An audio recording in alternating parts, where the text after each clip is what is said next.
kaibigan, magandang araw po sa inyong lahat at syempre pa, welcome back dito po sa aking YouTube channel, Alindog Comic. Ito pong muli si MM Merciales at syempre pa mga kaibigan, may mga bodyguards, yayamanin kahit hampas lupa naman. May kasama po akong pangalan niyan? Si MJ at syempre ito po si Kenneth. Ayan, anak po siya ni Nanay Rafi. Meron po kaming dadalawin po dito ngayon sa barangay, sa Moreno. Muli po nating susurprisahin sina Tatay Tolentino. Ayan, kanina paglabas po pagpunta po namin dito, nakita namin yung kanyang anak na PWD, tumakbo dun. Siyempre, hindi na sorpresa.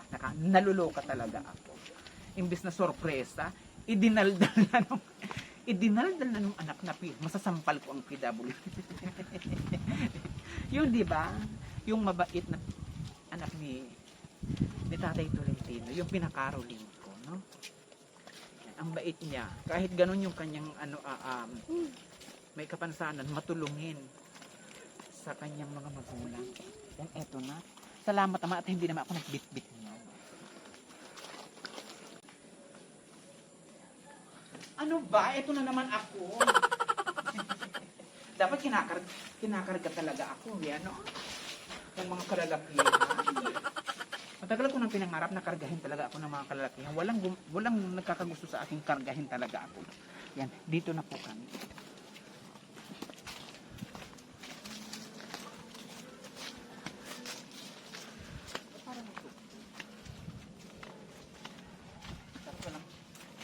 Dapat walang sound.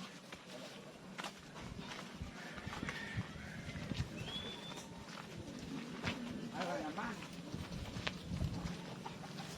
Hello, Tatay. Bakit ang daming kanin dito? Nagkain po yung mga apo ko sa kabila. Ay, nagkain yung mga apo nyo.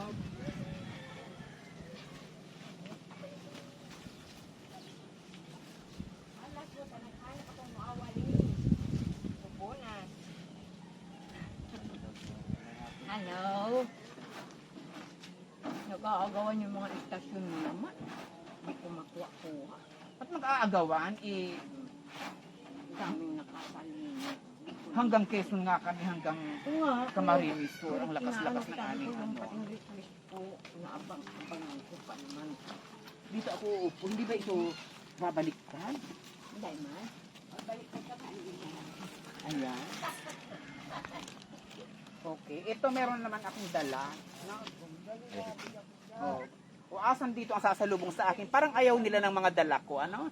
Parang ayaw nila ng grasya. Punasan ko at sa akin ito ay Special child. galing sa akin. Kasi ka na sa upuan ko. Pinunasan ko naman yan. Oh, kumusta na? Dito ka ate. At mag-uusap tayong dalawa. Dali. At tayong dalawa ka. Tayong dalawa. Alam nga naman yung hollow vlogs ang kausapin. Wag na. Mahirapan ka po din, madam. Tatawag Tagalog. Sino? Ako? Hindi ka marunong magtagalog? Kunti lang. Bakit? Gusto ko bicol. Hindi po siya marunong magtagalog. Iyon yung national yun yung lingwahe natin.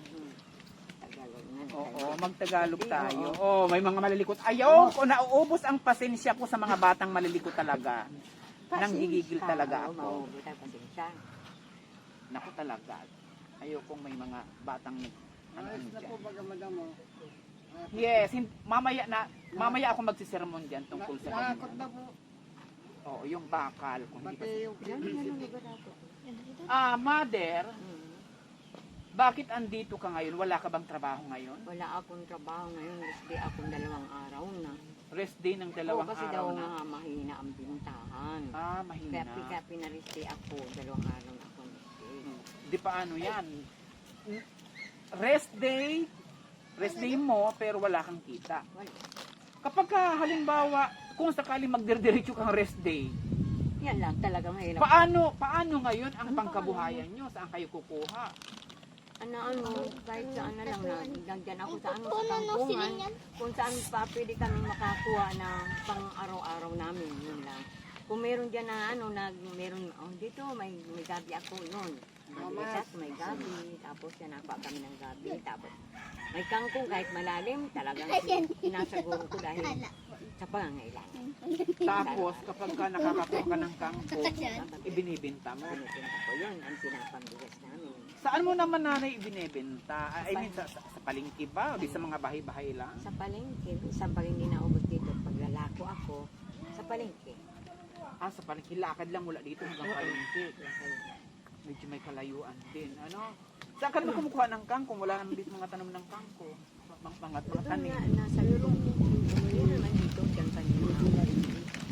Ay, meron doon. Meron doon, pero malalim. Kaninong kangkungan? Para sa lahat.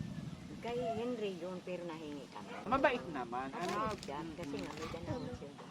Oo, siyempre yun ay maputi. Wala bang linta? Kasi maputik. Ayan lang talaga. Meron linta? Takot dyan. O paano ka makakakuha ng ano? Kung merong linta. Halimbawa kung merong nagapang dyan ng linta. Paano yun? Sinisikwit ko. Sikwit ko yung mga dala kong malaking pang sikwit. Ihilahin ko yung kangkong para makalapit sa akin. Para makakuha ako, makapitas ako. Pero hindi ka naman talaga napunta sa Kapag putik. mababaw siya, pwede naman. Pero Pero pag malalim talaga. bakit? Gaano ba kalalim yung nakukuha ng kangkong? Ang ganda. Tala- Ang ganda. Talaga?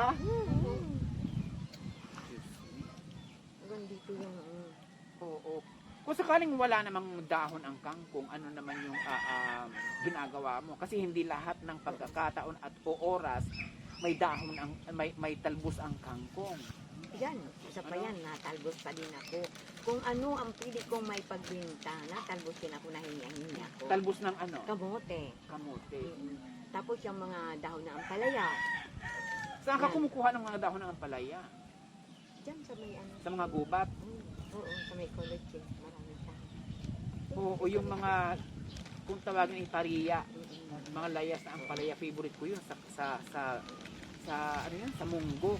Hindi naman nila yung hindi naman nila yung intindi, kaya ako naman yung intindi ko. Kaya nakuha ko. Yun ang pag wala akong talagang trabaho, yun ang pinapang araw-araw ko para lang makaano kami sa pang araw-araw. Ang maano sa aming yung mga pambigas na, mga pangulam. Pero dapat ay may tanim-tanim ka naman ng mga dahon. Oo, ano ako. Dahil dito, inaabot naman ng baha kasi. Oo. Kasi mga danawa, naaabot din ng baha. Dito, naabot ito ng bahay. Pag talagang maraming tubig, ba? Oo, pero Hanggang doon. Kaya sabi ko nga, dapat magtaniman dito sa pagdadaan-daanan mo na, babagadan nun una.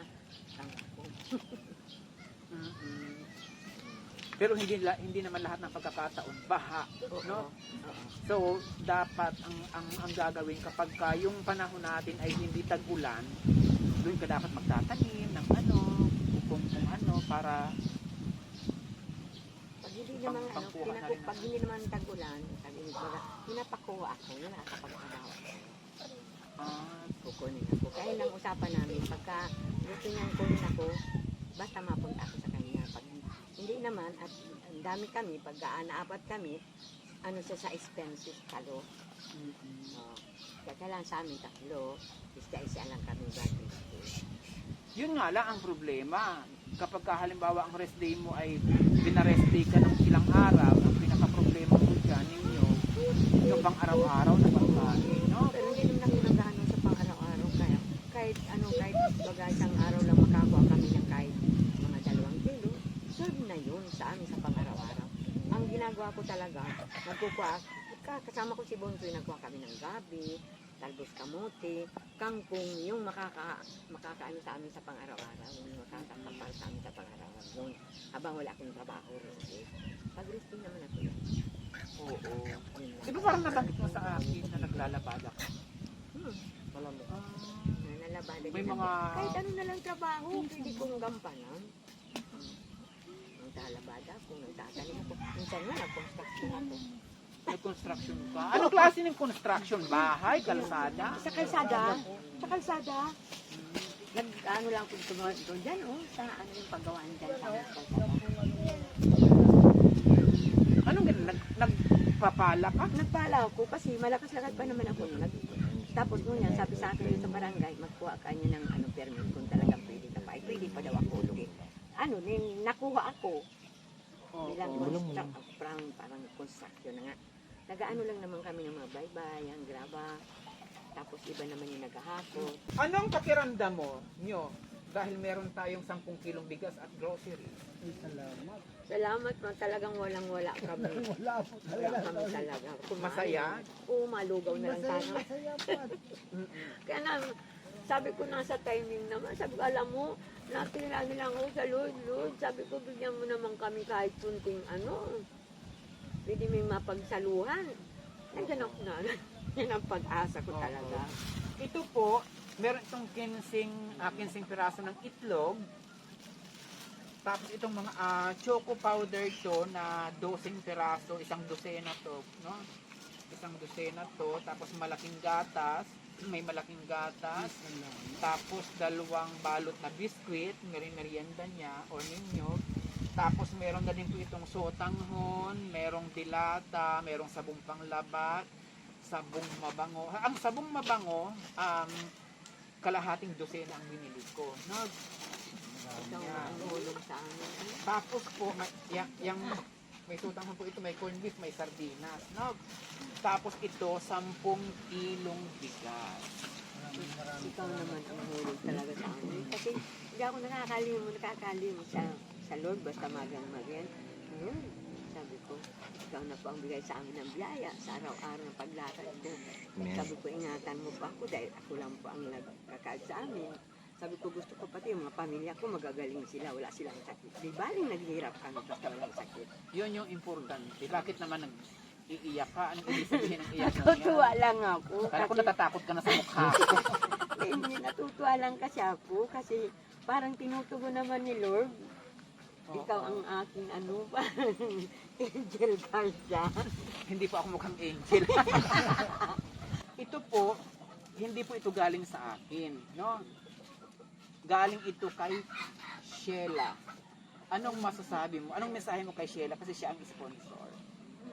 Sheila, maraming salamat sa pag-sponsor mo sa amin. Sana hindi ka magsasawa sa amin na kaya sponsor.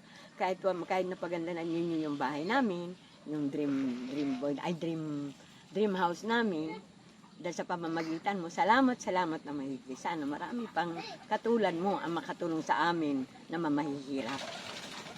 At lalo na po kay SM siya po ang namagitan sa atin.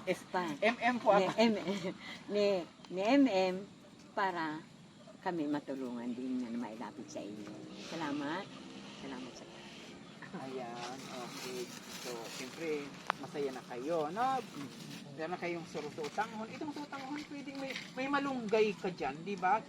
Tapos ang lahok ay corned beef o sardinas.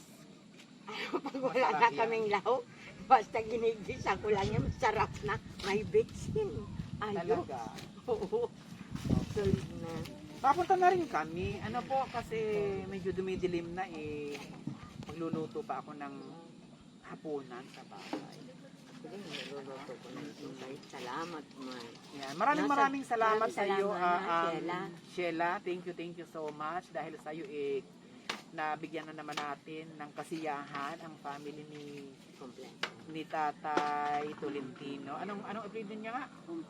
Kompleto na po yung mga grocery po nila. May itlog na, no? May bigas na.